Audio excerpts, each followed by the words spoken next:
Hello Internet, welcome to the channel. My name's Frankie and in this video we're going to be building a grassland habitat for the pronghorn antelope and the American bison.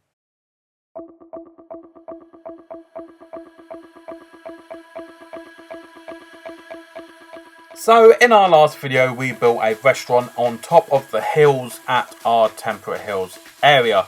And off to the left hand side of that restaurant there's quite a lot of space, there's quite a bit of open area, so I thought it's about time that we filled that with something that is going to take up quite a lot of space in terms of the species, and that is the American bison. Now this animal was always planned to go into our zoo in the Temperate Hills, but with the community challenge rewards we got recently, we also got a albino or leucistic, I can't quite remember which phrase they prefer to use in this game, pronghorn antelope. So it's a pure white pronghorn antelope, and those two live quite nicely alongside each other. So I thought I'd take that opportunity to create a dual species habitat. Now what I'm doing to begin with is just using the wooden posts or wooden logs as the barrier. I'm going to be doing the sides and back with this. What I've seen with some of my research online is a lot of the bison habitats tend to have a sturdier barrier around the sides and back, and then nearer the front where the guests are going to be viewing from, it'll often have an electric fence or something a bit shorter and more see-through that you can then have a metre or two in front, and even shorter fence, meaning that the guests have basically no obstruction to their view of the animal but know how far to stay back. So that's what I'm doing here. I'm going to be making the front out of a chain link fence, so that we've got that nice kind of transparent-ish barrier, and then in front of that I'm going to place a more decorative fence from the building materials tab. We're going to go into the decorations and then select a fence that we like, and I just end up using the standard Planet Zoo fence and just line that front area with that.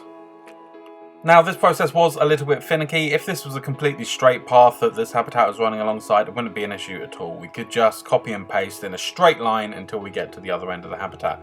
But because I'm building this by the side of a curved path, I'm going to have to curve this fence as well.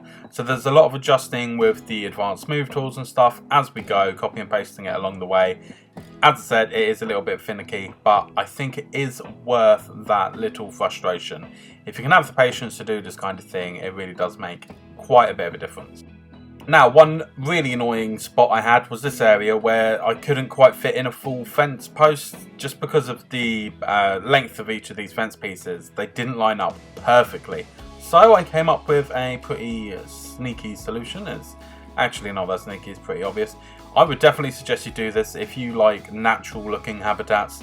This is quite an easy thing to do. So I go in and select the temperate biome because I'm trying to keep all this area as temperate as possible.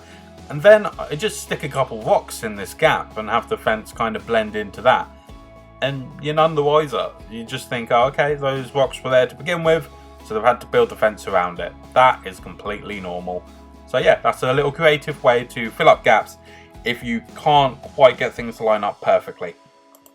Now over inside the enclosure we're going to start building our habitat house, and so far they've all been made out of some kind of wood, and I wanted to do something a little bit different for this habitat. As the bison is such a large and strong creature, I thought we'd go for something made of stone, and what I decided on was the European rustic stone. I really like how they're made from different size pieces of stone. It's very cobbled together, and I like the ability to adjust the colours for what you want as well.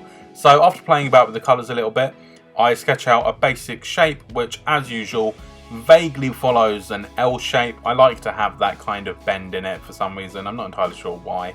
I think it helps with direction. You know that the zookeepers are going to come in from one side and the animals are going to come in from one side as well. That could be the reason I like it. I'm not entirely sure. I feel like I should know, shouldn't I? I can't say I'm not sure why I like this. Yeah, okay, I'm rambling. Yeah, I just sketch out a basic shape for this building before adding a few little details. When it came to doing the roofing for this building, I kind of went in a different direction and leaving the European style, and I've gone for the clay tiled roof, which is part of the East Asia theme. I just think the high contrast between the black of this tile and then the quite light stone of the main building. It's going to work really nicely. I create 2 separate gables that run towards each other from each direction. They blend together really nicely once you do it like this, so it's not a problem.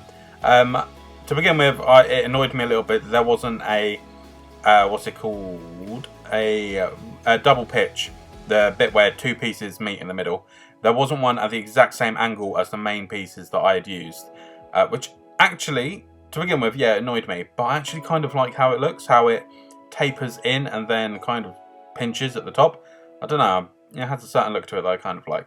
So yeah, nothing too fancy with the roof. As I say, we're just going to be using these clay tiled roof pieces from the East Asia pack. In terms of decoration, I really didn't do very much at all. I just used the Planet Zoo fences, the metal bar looking ones that I used in the deer habitat build, and all I'm doing is creating a little section where the keeper can come in and not be hassled by the massive bison.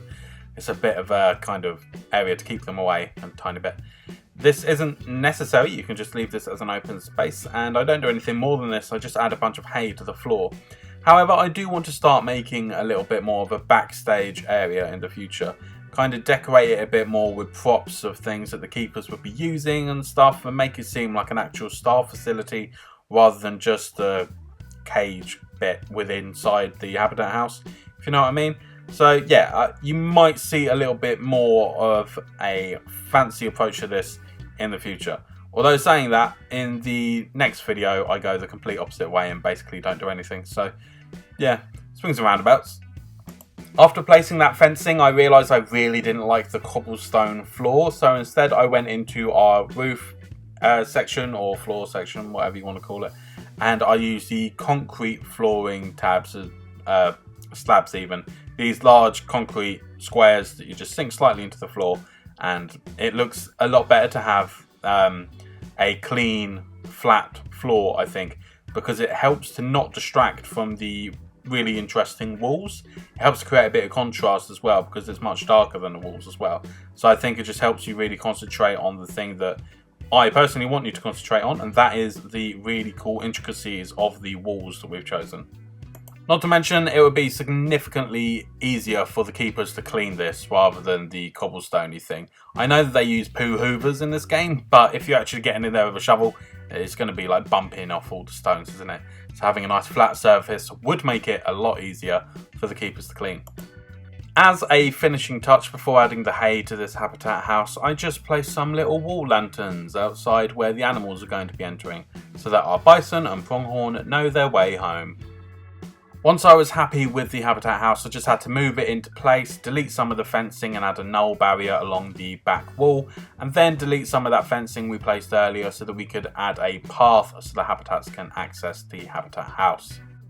Also, as it really annoys me that these keeper doors never actually fit the door frame perfectly, I decided to make my own door frame out of some East Asia unpainted timber planks. Just going to line the outside of the door basically, and it just makes it look a little bit tidier without having that massive gap above the door. And with the arrival of both our bison and pronghorn in the habitat, it is time to alter the terrain distribution and get it fitting their needs.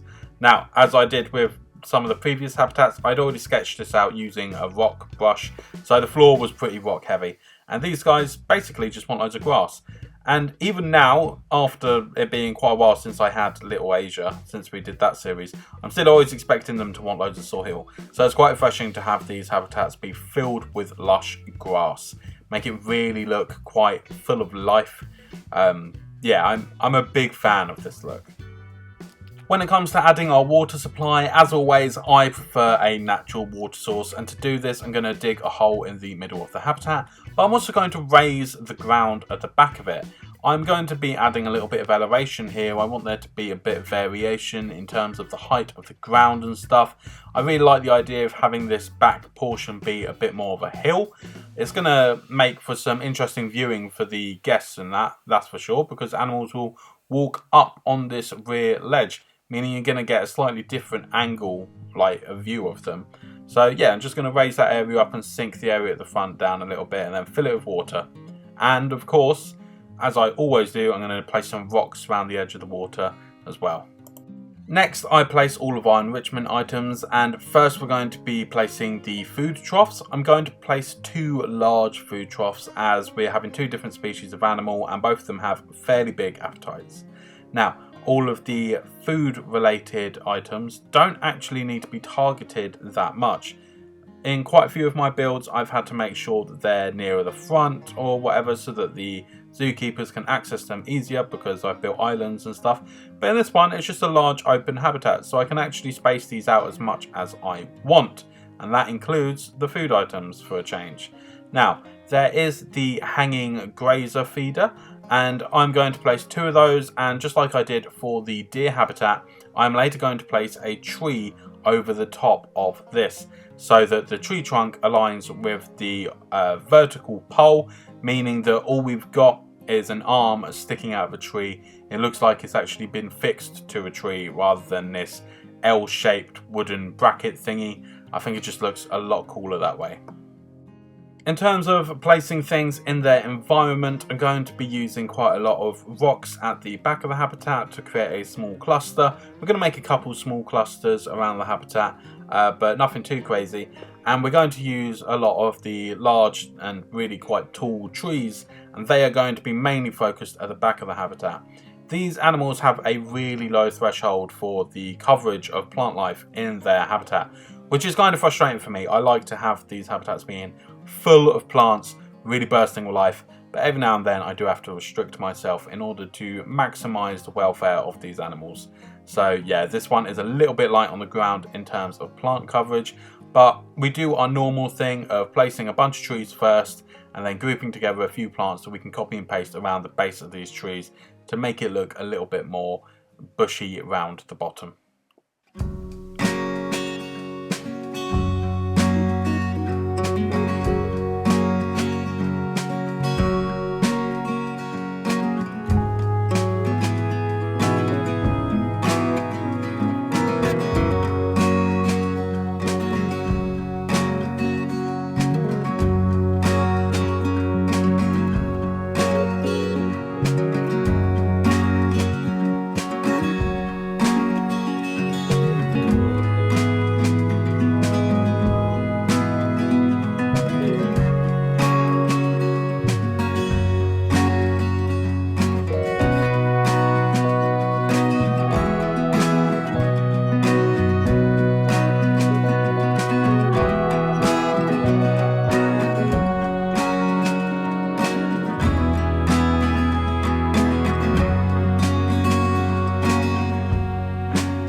So far in this game, a pet peeve of mine is the mud pits. I think they just look really horrible and really fake. The wooden border just makes them stick out way too much. So something that I wanted to experiment with in this habitat in particular was to use various types of rocks to outline the mud pit. And you can see me doing that here with some really long thin ones. I'm going to use those on the edges just to get a nice even and kind of smooth looking, but not smooth, but you know, a natural looking border to this mud pit instead of the wooden borders. From there I can sink different shaped rocks into the ground to spread out a little bit and create a kind of rocky area where it looks like this mud pit is more naturally occurring rather than just stuck in the middle of the grass.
Outside of the habitat, I'm going to place a couple education boards along the fence that we put in place for our guests. We're going to angle it slightly forward so that they can see it very easily, and we're just going to copy and paste this along. I initially only placed one every few meters or whatever, and completely forgot there were two animals in this habitat, so we're going to need two side by side. As usual, I managed to place some of these upside down because I've got auto rotate on when I don't need it to be on. It's quite frustrating. And also on the wall of the habitat house next to the door, I place a couple there as well. Just adding these education boards means that we're going to have a higher education rating in the zoo, but it also it's a lot more realistic, isn't it? We have these in zoos. It's important for our guests to be learning about the animals that we're trying to save. So it's something that I quite like paying attention to. I like placing these items down. It just seems a lot more immersive to me. You may notice that the research is complete on these animals, and that is because our last community challenge was all about breeding North American animals. So these and the pronghorns were in a small breeding zoo that I created, so the research is already complete for those. Alongside these education boards, we're going to need to place some donation bins, and for that matter, we're going to need some actual bins. Because we've got a restaurant in place now, and I've actually built a picnic area at the bottom of Temperate Hill, so there are shops. I didn't film that, but it is there. I'll show you at some point. I'm also going to put some benches in place. These European classic benches are ones that I've been using throughout the zoo. I'm trying to keep that theme going. I really like how they look. In terms of the bin that I use, it is just one of the New World bins. Pretty normal looking, I guess. Yeah, nothing fancy, just space those out, make sure they're evenly placed so that we can have a good distribution of bins around the zoo, because otherwise litter will start to pile up on the paths, and that is very annoying when you start getting those complaints.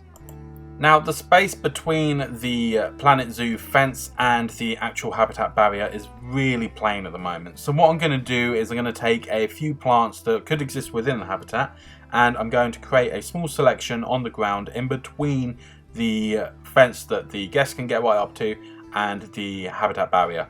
I'm then going to copy and paste this all the way along this gap, filling this area, making it look a lot more natural and a bit more submersive.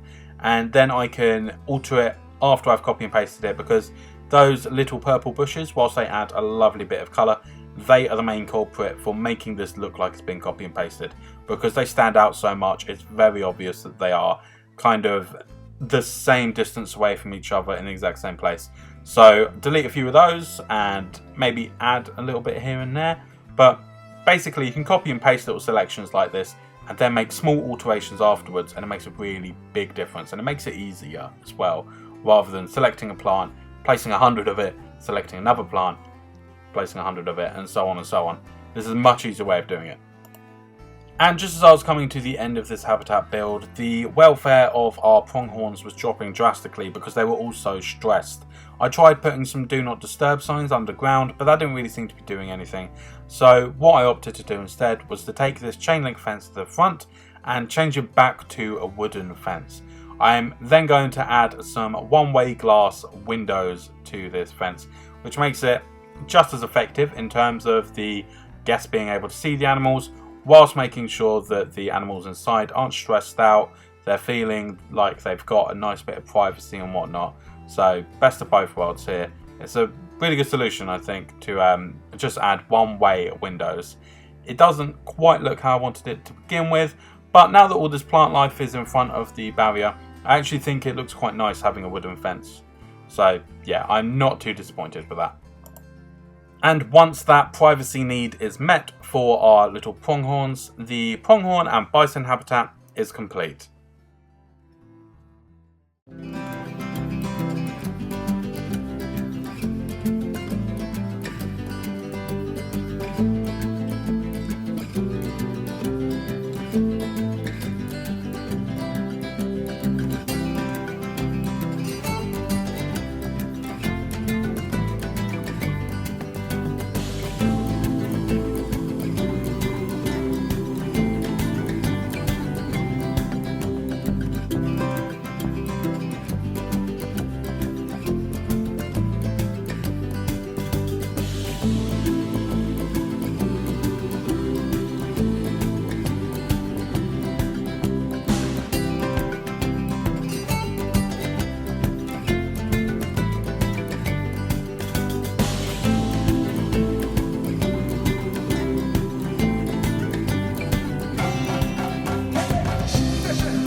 Thank you so much for having watched this video. If you enjoyed it, please consider giving it a thumbs up and maybe subscribing to the channel to see more videos like this turning up in your subscription feed.